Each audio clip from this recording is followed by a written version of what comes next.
Welcome to Shorr Solutions, the podcast, and I'm your host, Jay Shorr, CEO and founder of Shorr Solutions.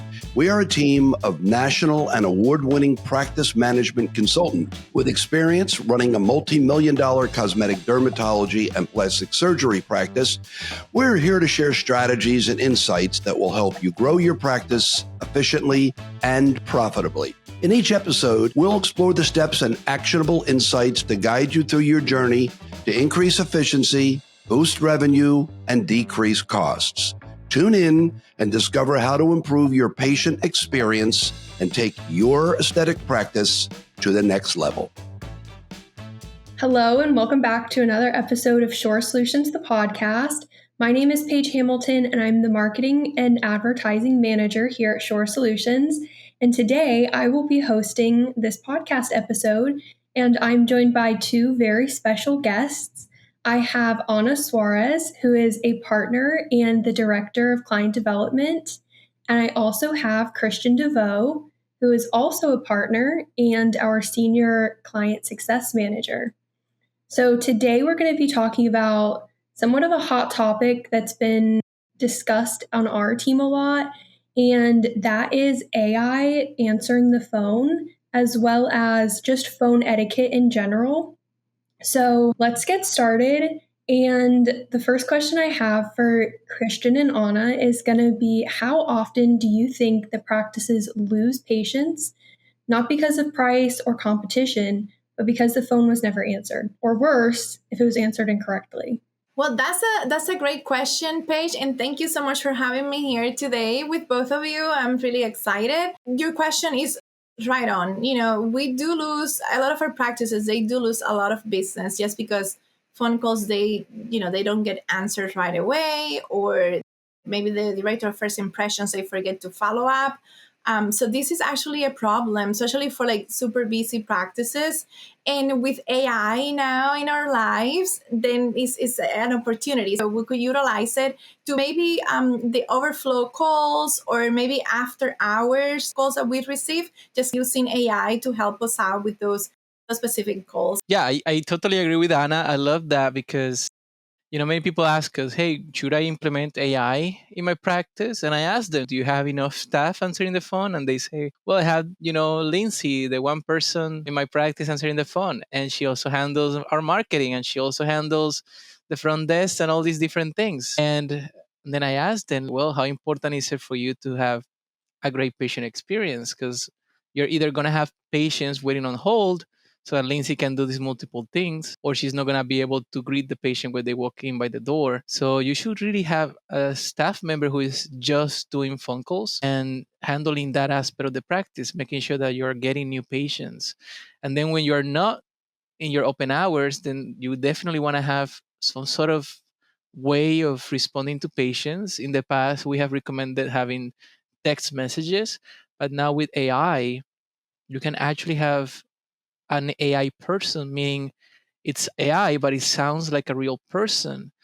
And it's very interesting because in the course of a few months, I have noticed how we have gone from very easy to catch AI to actually it takes you a few minutes to realize you're talking to AI. And Ana had a recent experience about that. Maybe she can share that with us. But it's very interesting how we're now seeing that this AI is getting much and much better.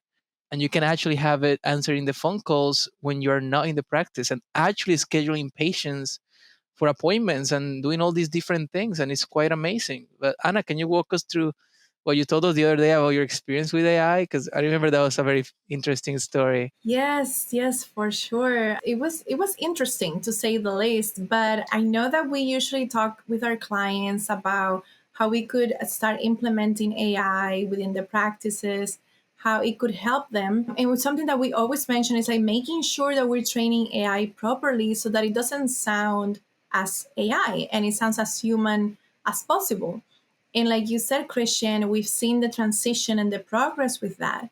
However, recently I had to call one of the, I had a doctor's appointment, but I had some questions, and I called the practice, and it was actually an AI representative.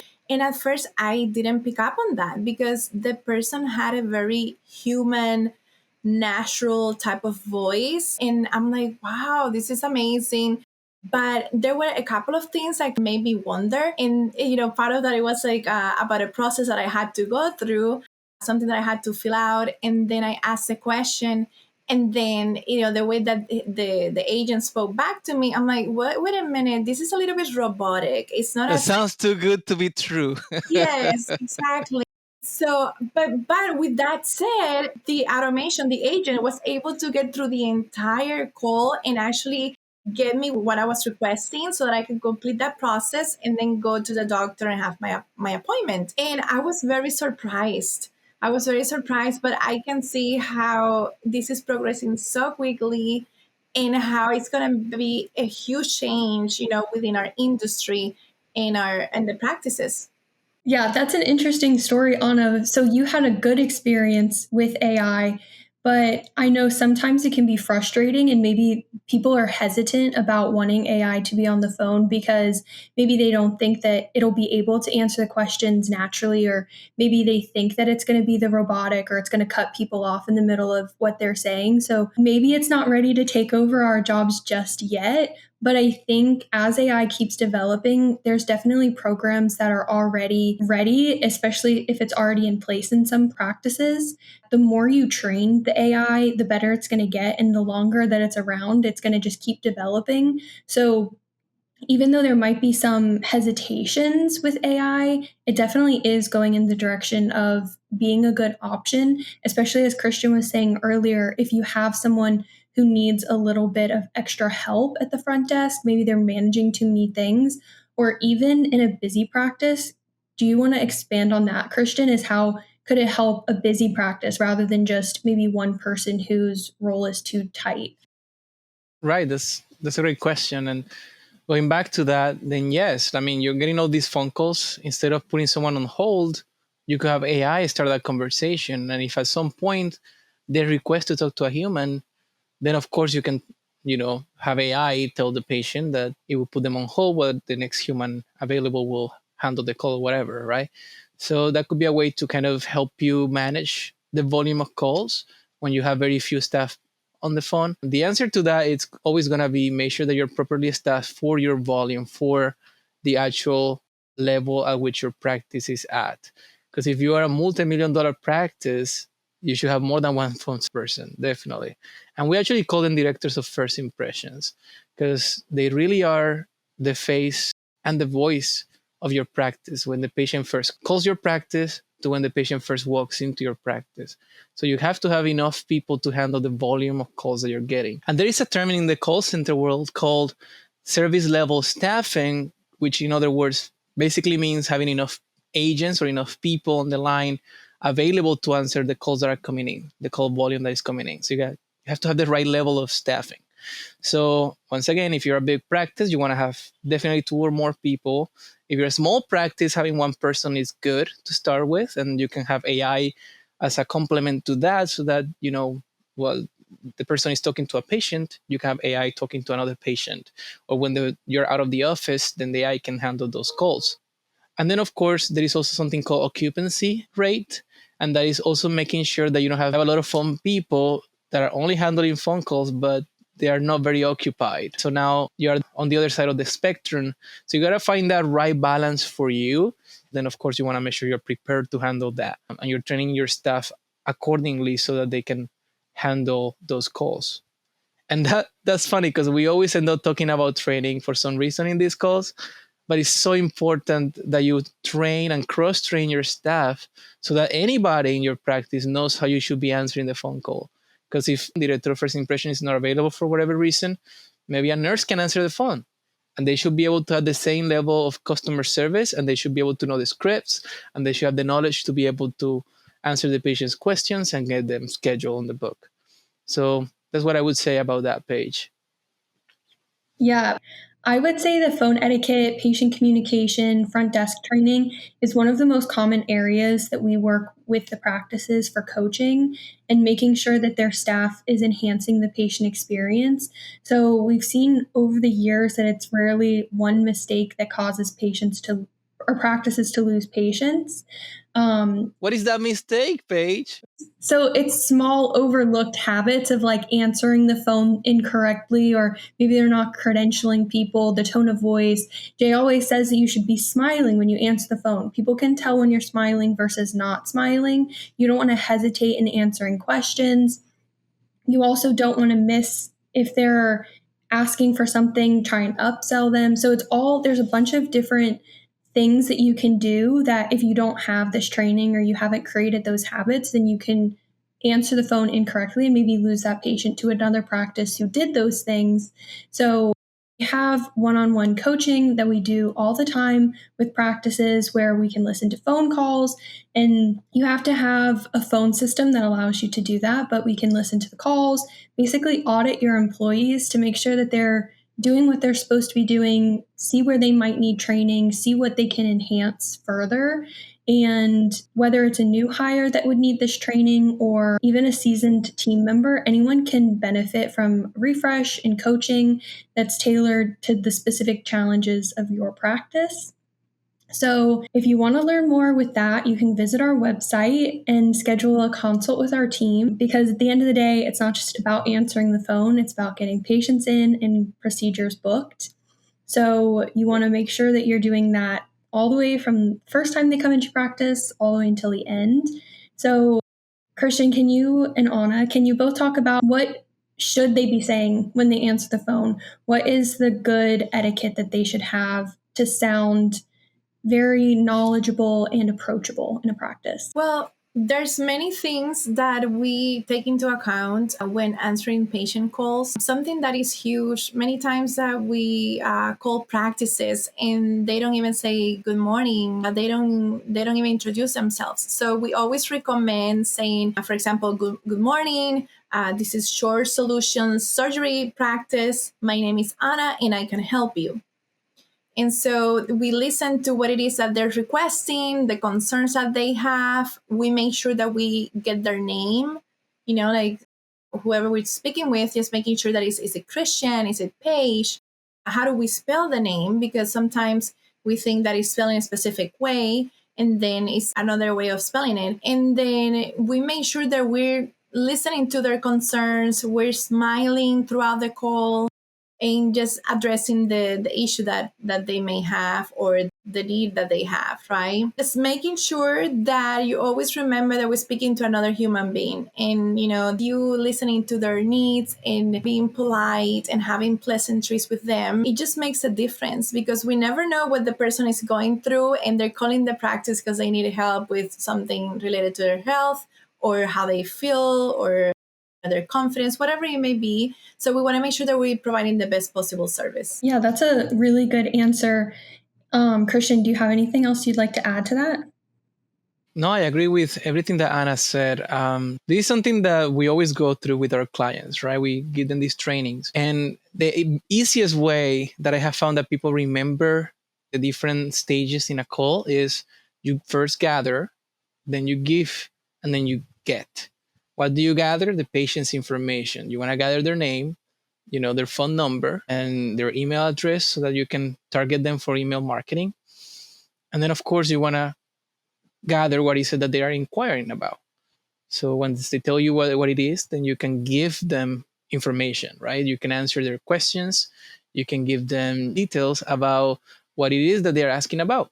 And then you finally get them on the schedule. So gather, give, get. Get them on the schedule is the most important one of those three, because at the end of the day, your job as a director of first impressions is to get patients in the door. So that's basically, what you want to make sure that your phone people are trained on. How to gather, how to give that information, and how to get the patient on the books. And they should always have great customer service, and they should have knowledge about the services that you provide. They should know your website. They should know everything that you can offer the patient, so that it ends up becoming an opportunity for them to also cross-sell to the patient when they walk in the door, because the patient will have questions and they can maybe offer additional information about other treatments and procedures that can be provided for them. Now, something that I wanted to ask Anna, going back to the AI, is what's the difference between training a staff member on all these different things that we're talking about and training AI? Because at the end of the day, that's the topic of this conversation, right? How can we implement AI in the practice? But what's the difference there, Anna, between me training an AI agent and training an actual human? Christian, that's a great question. Just because obviously humans are humans, and AI is like this new technology that we have now that is amazing. It's very it's quick in learning, right? Like fast at learning. So I would say that that's one of the pros about AI. That once you're able to set up the right tone, kind of like the way that you want to explain things, or even your branding within that AI, so that everything is unified with the rest of your branding, then it's like kind of like you do it once or twice and it's done, because AI is really good at remembering what it is that we're teaching it. And so we don't necessarily have to do like multiple training sessions as we usually do with humans. So I would say AI is very effective, based on the training that you do. It will be able to like learn it and to be very consistent with how it's providing that those responses, or the way that it's like speaking back to the patient, how they're asking the questions and gathering all of the information. However, there's there's a lot of room for improvement there. And that's why it was so surprising when I spoke with this AI agent, when I previously called the doctor's office. The way he spoke and the way he managed the conversation, it felt like a human conversation for the most part. But then there were like other areas where you could see that it was very automatic, a little bit robotic. And so that's the part that maybe we have to be a little bit more careful when we're training AI, to see if it could kind of like still reflect and translate some of the human emotions. So for example, if you say, I'm doing well, but I'm a little bit worried about a test that I have later on today, we want to make sure that the AI is not ignoring that information. And just, oh, okay, I can understand you're a little bit worried, but I'm still here and I can help you with this other situation that you have. I hope everything goes well with your test later on. Bottom line, we have to make sure that we're taking the time to train AI. Just because it's still a technology and it's pretty efficient, you still have to take the time to train it, to make sure that it's speaking the same language, the same terms that you utilize in your practice, that the other directors of first impressions are using, so that there's a uniform, cohesive way of answering those calls and treating the patients. And we need to make sure that if we're going to be using AI now and incorporating that as part of our general processes in the practice, that a really strong, solid training is put in place. Because the last thing that you want your patients to feel is that they're just like talking to a robot, and that, they're not being understood for whichever issue or frustration they may have, right? So just kind of like keeping that in mind. I think training AI is more of a front end training, where if you're training people, it can be a long term. Obviously, you want to prepare them the best you can at the beginning, so that way they know how to handle the situations. But as things come up, a human can ask questions and say, maybe how could I have handled that differently? Or in the moment, ask someone for help, where AI doesn't do that. It's just going to make the spur of the moment decision on its own. So I feel like when you're training AI, you really need to think through every single scenario that could happen or has already happened in your practice. So that way you could say, this one random thing happened this one time, but if it happens once, it can happen again. So you have to make sure that you would prepare for those weird scenarios, or train your AI to say at that point, if it's stumped, rather than just coming up with a random answer to the question, that they would then transfer you to a human, or say, we'll get back to you, or something along those lines. So just like Anna said, just making sure that the training is thorough, but probably more front end training to establish your AI before you trust it with your customers. I would just test it yourself. And then, of course, as you continue to use it, make sure that you're continually improving it. Because you mentioned something that is key. When something happens, maybe it wasn't protocol before, but now it happened. Now it's a protocol. How do we stop it from happening again?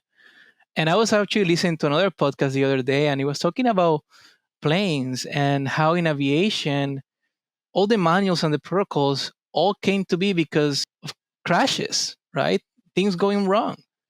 And every time that something goes wrong, they try to find the black box, right? And they try to figure out what went wrong. And They come up with all these protocols and how do you train your people so that that doesn't happen again in the future. And then they came up with AI autopilot so that it can help the pilot so that it doesn't have to be so heavy for them psychologically and also just mentally, because humans get tired, right? They get sleepy, they make mistakes.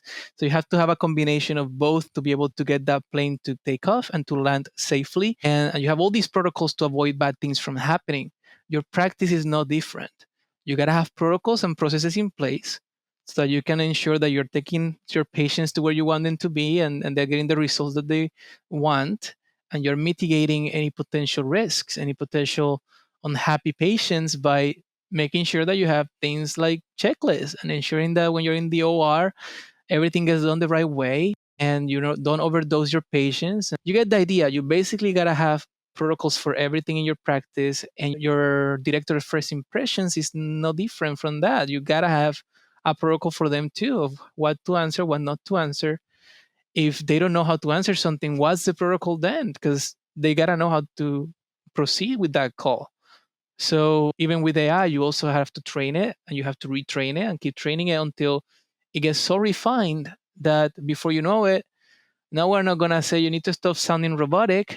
You need to sound more like AI now, because now they're going to do a better job than we do. And I can tell you sometimes I get, actual humans answering the phone call and they sound more like a robot than an AI. So sometimes they even ignore. I mentioned something about my day and they don't even say anything about it. Or I just complain for 2 or 3 minutes about a problem and they are not even apologizing for the issue or reassuring me that they understood the issue by repeating back to me, or just taking those steps to get it solved. It just feels like they are not even listening to me, right? If you're wondering maybe how you could put this in place, is going back to kind of what we said before, is listen to your phone calls. So if you don't know what your people are saying and what they're doing to answer the phones, that's how you're going to be able to put that process in place, to have protocols, as Cristian's saying, to figure out what's wrong and then how to move forward. So you have to listen to the phone calls to then figure out what exactly is going wrong and how you need to train or retrain either your AI or your staff. So the closing question that I have is not one for us, but one for all of our listeners. So think about, if you were to call your practice and you were posing as a new patient, would you be impressed enough to book? Because if the answer is no, then you're probably not impressing people who are actually calling. So either call your practice or just listen to the phone calls that have already been happening and ask yourself that question. And maybe you need to reevaluate what you're doing so that way you can improve and move forward. So that's going to wrap up today's episode of Shorr Solutions, the podcast. We hope you enjoyed listening. Good luck and God bless. Don't go anywhere just yet. If you enjoyed today's episode, make sure to subscribe so you never miss the latest insights. New episodes are released every 2 weeks. For more valuable information and resources to elevate your practice, sign up for our e-newsletter. You'll get the latest industry updates, expert tips, and exclusive strategies straight to your inbox. Also, don't forget to follow us on social media at Shorr Solutions. If you're ready to take your practice to the next level, schedule a free consult with our team today. Thank you for joining us on Shorr Solutions, the podcast.